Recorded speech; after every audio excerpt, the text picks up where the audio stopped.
papuntang Pilipinas. Ang kwentong ito ay hango sa totoong buhay.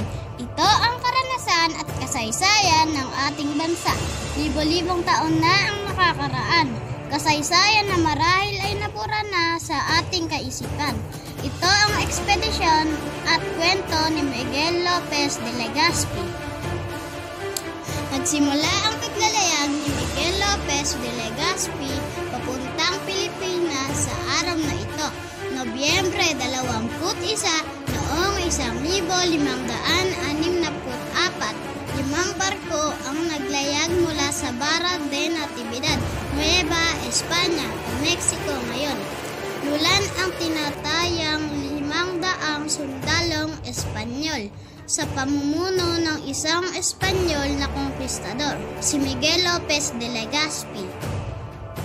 Mula sa Barra de Natividad, naglayag sina Legazpi sa patnubay na rin ng opisyal na chaplain ng ekspedisyon at nabigador na Agustiniano na si Padre Andres de Urdaneta at 6 na iba pang mga praileng Augustiniano, na kung saan siya ang may mas malawak na kaalaman sa ruta patungo sa kapuluan na sa ngayon ay tinatawag na Pilipinas, na kalaunay magiging unang mga paring misyonerong dumating sa Pilipinas.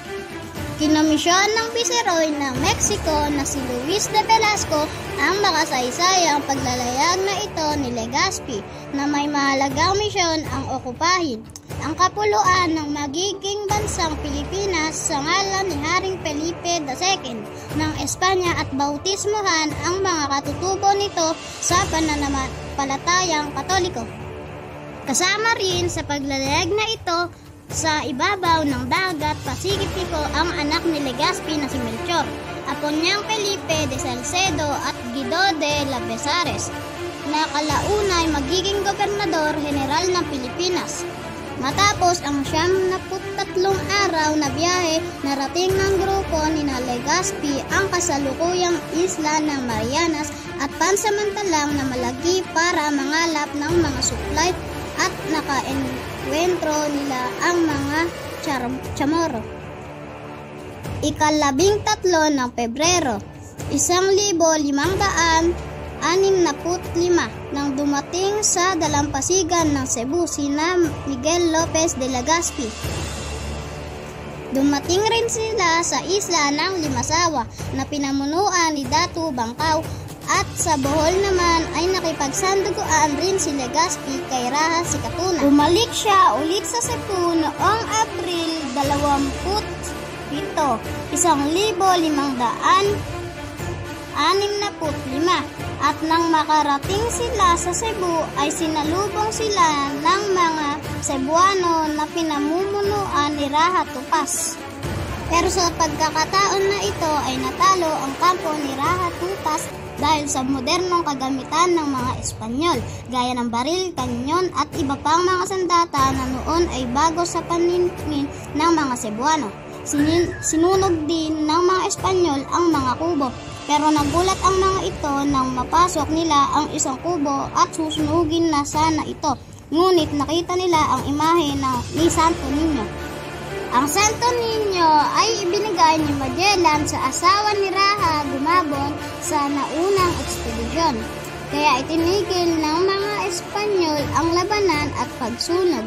Sumuko si Raha Tupas at itinatag ni Legazpi ang pinakaunang lungsod sa Pilipinas, ang Cebu, at tinawag nila itong Ciudad de Santísimo de Jesus dahil sa estatwa ng Santo Niño na natagpuan sa isa sa mga kubo.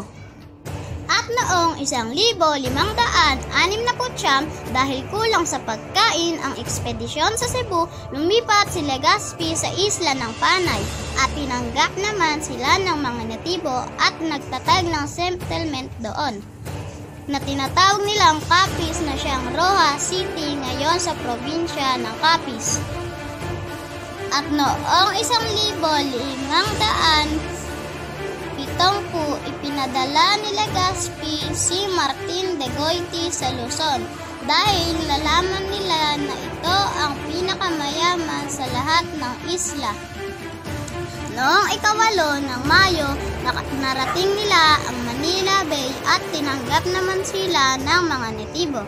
Nagkampo ang grupo ni Dagoiti ng ilang linggo doon habang nakikipag-alyansa sila sa mga pinuno ng lugar na sila Raha Matanda at Raha Sulaiman at Lakandula.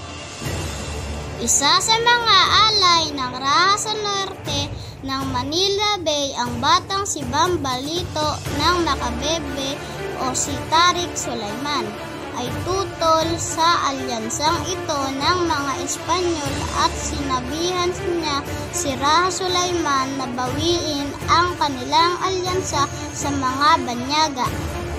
At noong Hunyo 3, 1571